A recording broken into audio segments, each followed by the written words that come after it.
Guys, পাশের ভিডিওটা দেখুন। প্রজাপতি ঠিকই আওয়াজ দিয়ে বলেন।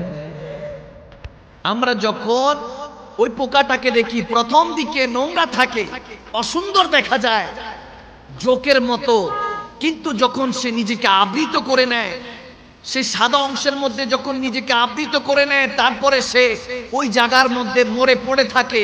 এখন আর খাওয়া দাওয়া নিঃশ্বাস কিছু লাগে না, মরে পড়ে থাকে। আল্লাহর হুকুমে সে আবার নতুন জীবন লাভ করে।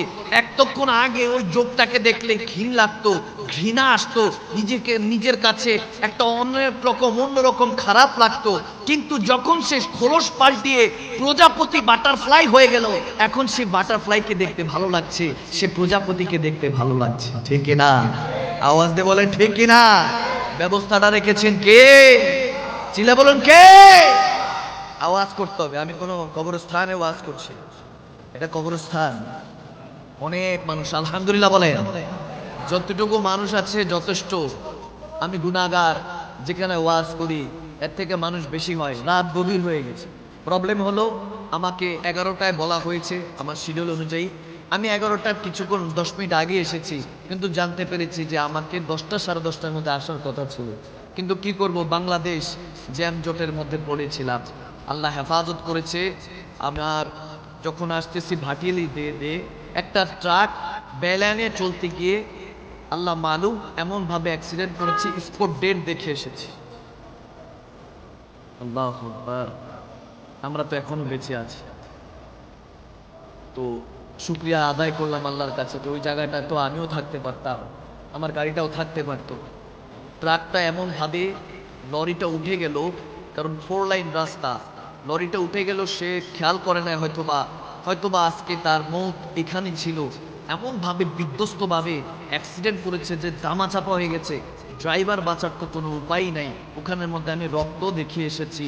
তো মনে হয় স্পট ডেট করেছে। আল্লাহ জান্নাতের উচ্চ মাকাম দান করুন।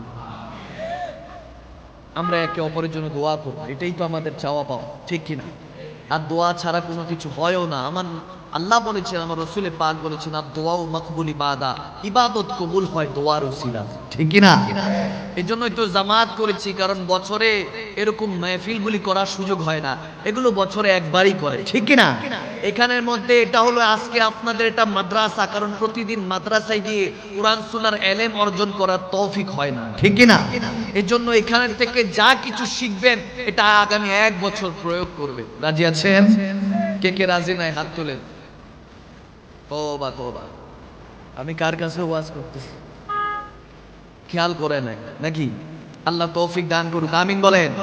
কে কে নিজেকে পরিবর্তন করার চেষ্টা করবেন, আমিন বলেন। 2 হাত তুলে আল্লাহকে দেখান, আল্লাহ তোমার বান্দারা তোমার জন্য হাত তুলেছে, তাদেরকে কবুল করে নাও। আরো চিল্লা বলেন আমিন। এই আওয়াজ এতক্ষণ কই ছিল? না পোতায় গেছে? রাত হয়ে গেছে। আপনাদের এখানে কি বলে, পোতায় গেছে? আমাদের ঢাকায় বলে পোতায় গেছে, আর পুরান ঢাকায় বলে ড্যাম খেয়ে গেছে। কি খেয়ে গেছে? ড্যাম খেয়ে গেছে। আপনারা কি ড্যাম খেয়ে গিয়েছেন? কোথায় গিয়েছেন? তাবারকের ব্যবস্থা আছে তো বাবা? আলহামদুলিল্লাহ বলেন। আমরা আমার রসুলের উম্মতরা না খায় রাখি না, ঠিক কি না?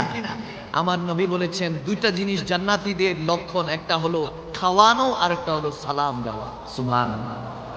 একে অপরকে সালাম দেওয়া এটা জান্নাতীদের লক্ষণ, এবং একে অপরকে খাওয়ানোর ব্যবস্থা করা এটাও জান্নাতীদের লক্ষণ, ঠিক কি না? এই জন্য মেহফিলে পরে তাবারুক রাখি। তাবারুককে যারা ছোট করে, ময়লার সাথে তুলনা করে, তারা কি আমার নবীর উম্মত হতে পারে?